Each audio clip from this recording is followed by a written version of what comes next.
Hi everyone. Today we're going to talk about the love of Jesus and who is actually doing that in the world today. When you love someone, you're going to read what they wrote, listen to what they say, and you're going to follow them and you're going to respect them. Now, there's two major world religions in the world today, Christianity and Islam, who supposedly respect and revere Jesus. Now, if we're talking about love, let's find out who loves him more in physical appearance, in acts of worship, and in doing what he said. First, let's start with physical appearance.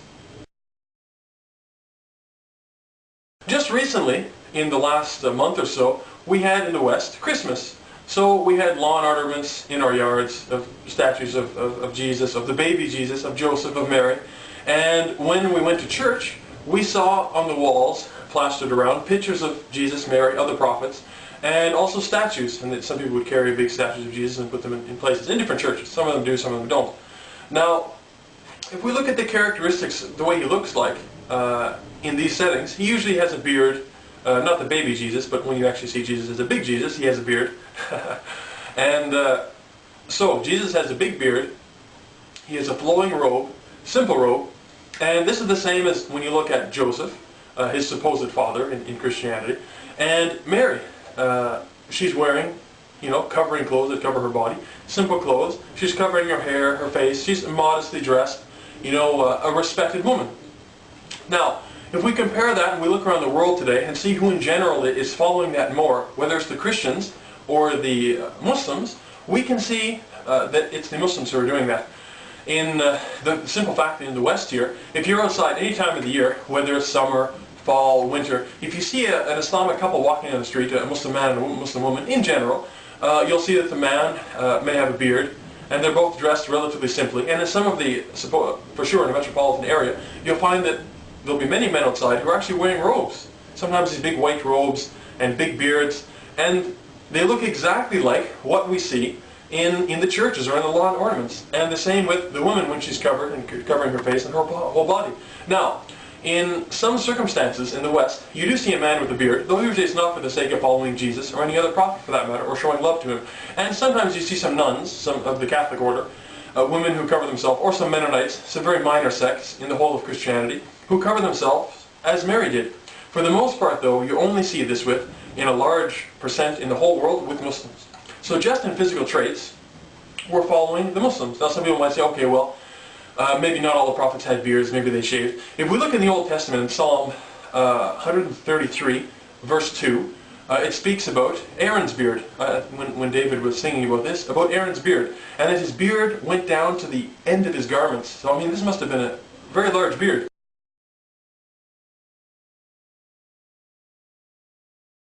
Now we're going to go on and talk about worship. If you love someone, you can dress like them if you want. It's not a major thing, but in worship, if you worship like someone or you follow what they're saying or they're doing, this is something more so than even looking like them, because you're doing what they did. So now let's look first at a couple of verses in the New Testament. In Matthew chapter 5, verse 17, it says that Jesus said, "I come not to destroy the law or the prophets, but to fulfill. And if one jot or one title of the law, it shall not be removed until the end comes. Anyone who takes the least of the commandments and takes it away and teaches it to others, he shall be the least in the kingdom of heaven. The one who teaches the law as it is, he will be the greatest in the kingdom of heaven." So basically what he's telling his disciples and the others around him is that the law of Moses shall be there, and it's not going to go away. He's saying that there's a law and that the people have to follow it. Some people say that, okay, well, we have a law, but because, as Paul said, because of the law, I sin. Because of sin, I have to pay the price of death or going to the hellfire. So, the law is dead to me. He's going to say, okay, well, Jesus forgave my sin. That's the end of it. James, another disciple of Jesus, I think he was on the right path, he said that in chapter 2 of his letter, verse 17, faith without works is useless, is empty. Because anyone can say, oh yeah, I believe, man, I believe. It's in my heart. I don't have to do anything because I know I believe. If you actually do something, you're proving it to yourself and others, but you don't really need to prove it to others, that you're actually capable of worshiping. Because if you have faith in your heart, it should be in your limbs. You should be doing it. You should be in society acting good. Now, going on to things of worship and what Jesus and other prophets used to do, in Exodus chapter 40, verses 31 and 32, speaking about the washing before prayer, Aaron and Moses both washed before they prayed. And in the world now, the only group that's really doing this in a whole are the Muslims. And before every prayer, they wash. They wash their hands and their arms to the elbows. They wash their face, they wipe their head, and they also wash their feet before they approach or before they meet their Lord in prayer, as did Aaron and Moses, both of them following the Torah in the Old Testament, which is exactly what Jesus would have followed. In Matthew chapter 26, verse 39, it says Jesus fell on his face when he prayed. And in multiple places in the Old Testament, this occurs. And who are the ones in the world today who, in general, every time they pray, they fall on their face and worship their God? These are Muslims, when they fall into prostration. Anyone can see this in any of the prayers they do 5 times a day. If we look around the world today, and we see, who are fasting. We heard that Jesus fasted in the wilderness in Matthew chapter 4, verse 2, that Jesus fasted for 40 days, and also 40 nights. But anyway, he fasted for a long period of time. Now, Muslims fast for 1 entire month of a lunar year, and that's in the holy month of Ramadan, from the morning until the night when they break their fast. Now, Jesus did this, and the Muslims do this, and they continue to do this, and they've been doing it for 1400 years as an act of worship to God, and as love of following the prophets, and a love of God, because God instructed the prophets to do these things.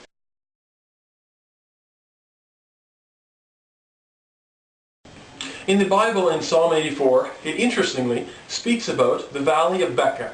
Now, in the Quran, the Valley of Becca is also mentioned, and it is known historically that Becca is actually modern-day Mecca, Saudi Arabia. Now, it says at the end of that psalm that the Valley of Becca, or those who go to the Valley of Becca, are blessed. So, God is actually blessing the people who go there. Now, historically, as far as I can remember, the Christians and even the Jews used to go to that place. And nowadays, it's almost exclusively only Muslims who go there. So, the ones who are receiving the blessing from the Lord, as spoken about in Psalm 84, are actually the Muslims. So we're doing what the prophets used to do, and we're still doing it today. These are some ways which we show love of Jesus and what he taught and what he preached.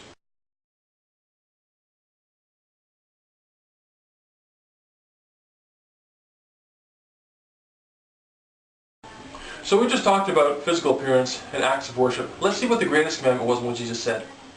If really we're going to love him, we should at least follow the greatest thing he said. Now, in Matthew chapter 22, verse 36, Jesus said, "Love the Lord your God with all your heart, and with all your strength, and with all your mind." This is the greatest commandment. And the second commandment is to love your neighbor like yourself, to treat others as you want to be treated.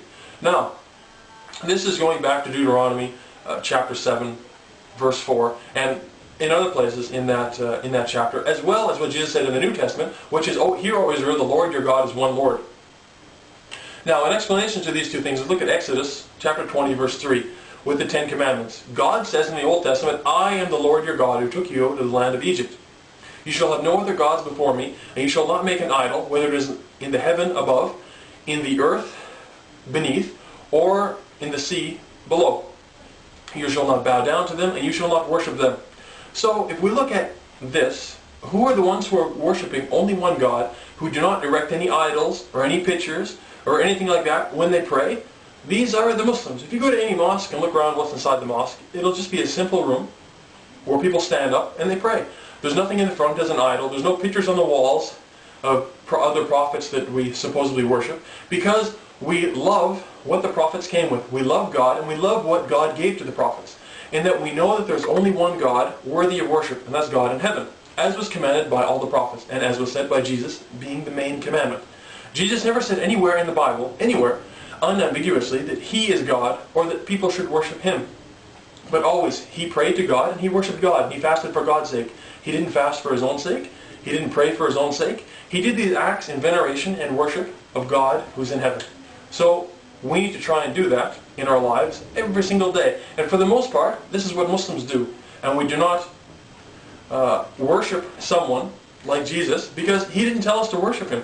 He told us to worship God.